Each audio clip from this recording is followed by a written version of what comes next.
नमस्कार, आप देख रहे हैं प्रथम न्याय। मैं वी.के. यादव। मैं इस वक्त मौजूद हूँ प्रयागराज जनपद के फूलपुर तहसील क्षेत्र के अंतर्गत आने वाले ग्राम सभा ढोकरी में। जैसे कि आपको बता दें, यहाँ एक किसान पुत्र हैं जो है वो नीट क्वालिफाई किए हैं, एमबीबीएस में उनका सिलेक्शन हुआ है और हमारे साथ में मौजूद हैं। आइए हम उनसे बात करेंगे, उनकी सफलता का राज क्या है, उन्होंने सफलता कैसे प्राप्त की है।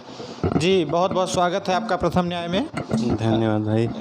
क्या नाम है आपका? मेरा नाम अभिषेक यादव है।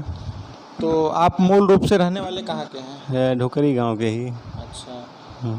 तो जैसे कि अभी आपने नीट क्वालिफाई किया है, तो कितनी बार प्रयत्न किया नीट क्वालिफाई करने के लिए? पहली बार क्या है? नहीं, मैंने 2 बार प्रयत्न किया था, इससे पहले मेरा नहीं हुआ, लेकिन इस बार 627 नंबर बन रहे हैं।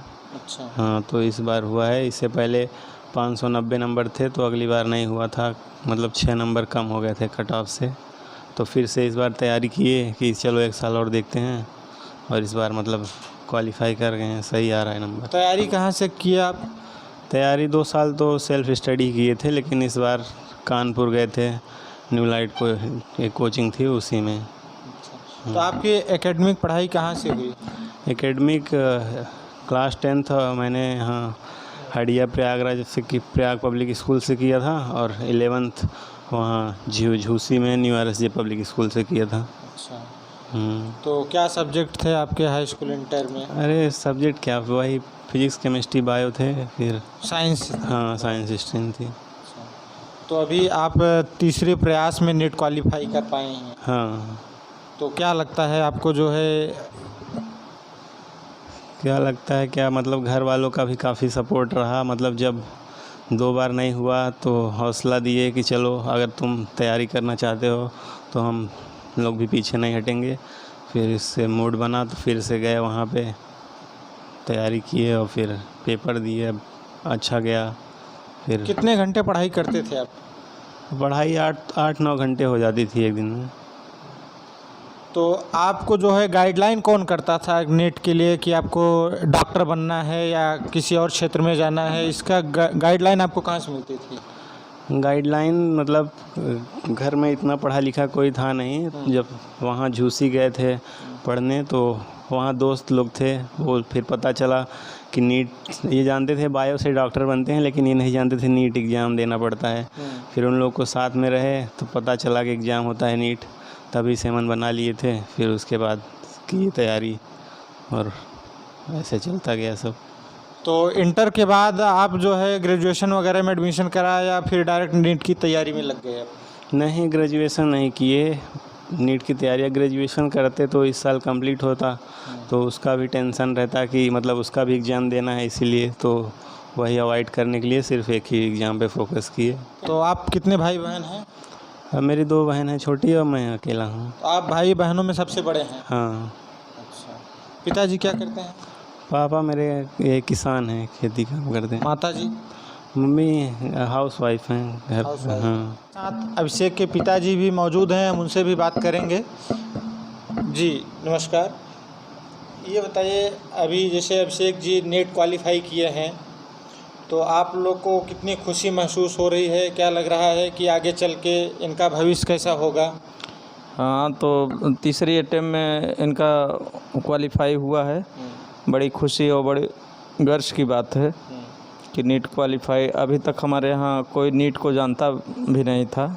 इस गांव का शिक्षा स्तर भी बहुत अच्छा नहीं रहा, लेकिन अब जब लड़का यहाँ तक पहुँचा है तो बहुत ही मन उत्साह और खुशी में है कि ठीक है, आगे कुछ न कुछ तरक्की करेगा। जैसे कि आप पुअर फैमिली से हैं और किसान हैं, तो क्या आगे की पढ़ाई इनकी आप अफोर्ड कर पाएंगे? हाँ, शिक्षा लोन ले लेंगे, और सरकार की तमाम योजनाएं चलती रहती हैं, उसी हिसाब से अपना जानकारी लेके करवाएंगे। और जो कुछ हो सकेगा अपने से भी गाय भैंस जैसे करते चले आए हैं जीवन यापन, उसी तरीके से इसको भी ऐसे ठेलते ढकेलते गाड़ी को आगे बढ़ाएंगे। हाँ। तो जैसे कि शुरुआत से इनका पढ़ाई लिखाई कैसे था, या इनका रहन सहन में ये सब? शुरुआत से भी बहुत शांत स्वभाव का था लड़का हमारा। वो कहीं घूमना टहलना ये पसंद नहीं करता था और अपने हिसाब से ही मतलब हर काम करता था, ज़्यादा खर्च भी नहीं करता था और इसी से अपने मैनेज करके चलने से सब कुछ यहाँ तक पहुँचा है। तो इनके पढ़ाई में या इनके तैयारी में आप लोग का कितना सहयोग रहा है? भरपूर सहयोग जो मांगते थे, जो कहते थे वो, लेकिन हर लड़कों के अपेक्षा बहुत कम पैसा मांगता था मेरा लड़का, इसलिए हम लोग मतलब ज़्यादा परेशान नहीं होते थे। जब कहता था तब इंतज़ाम करके किसी न किसी से कहीं ना कहीं से व्यवस्था करके देते और फिर मैनेज अपना लेते देते रहते थे पास पड़ोस से। इसमें मतलब कोई वैसा नहीं है कि मैं इसमें ढोकरी गांव में हूं। अभी अभिषेक यादव से और अभिषेक जी के पिताजी से बात हुई हमारी, और उसी ग्राम सभा के ग्राम प्रधान विकास यादव जी हैं। हम उनसे भी जानना चाहेंगे कि बच्चों को पढ़ाई के प्रति क्या संदेश देना चाहते हैं और क्या कहना चाहेंगे इनको नीट क्वालिफाई करने पे। जी प्रधान जी, बहुत बहुत स्वागत है आपका। मैं तो सबसे पहले आपको और आपको चैनल को बहुत बधाई देता हूं कि जो हमारी इस ग्राम सभा ढोकरी में छोटे से ग्राम सभा में आए हैं और अभिषेक यादव जी का हौसला बढ़ाने के लिए। और मैं बधाई देना चाहता हूं अभिषेक यादव जी को कि इस छोटे से ग्राम सभा से निकल करके इतनी बड़ी ऑल इंडिया एग्ज़ाम को पास किया है।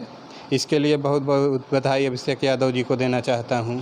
और आने वाले जो बच्चे हैं, जैसे जो तैयारी करने वाले हैं, उनके लिए आप क्या संदेश देना चाहते हैं? मैं ग्राम सभा के बच्चों को और गांव के बच्चों को और देश के भविष्य के बच्चों को सबको यह संदेश देना चाहता हूं कि अभिषेक यादव जी को देख करके, इनकी स्थिति परिस्थिति को देखते हुए मेहनत करें और पूरे मन से मेहनत करेंगे तो बच्चों को सफलता ज़रूर मिलेगी।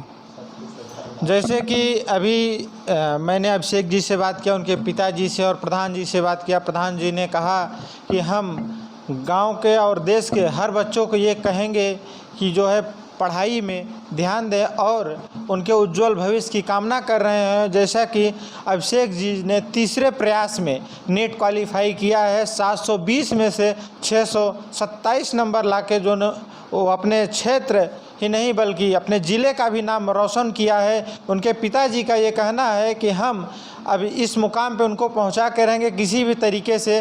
जैसे कि वो किसान है पेशे से, बहुत बड़े परिवार घर से तो नहीं है, बहुत आर्थिक स्थिति ठीक नहीं है, फिर भी लेकिन उनका हौसला बुलंद है कि हम बच्चों को अपने जो है पढ़ाएंगे, जहाँ तक बच्चे हमारा पढ़ना जाएंगे हम उनके सपनों को पूरा करने में किसी भी तरीके से कोर कसर नहीं छोड़ेंगे। कैमरा पर्सन लौकुश के साथ मैं वी के यादव, प्रथम न्याय, प्रयागराज।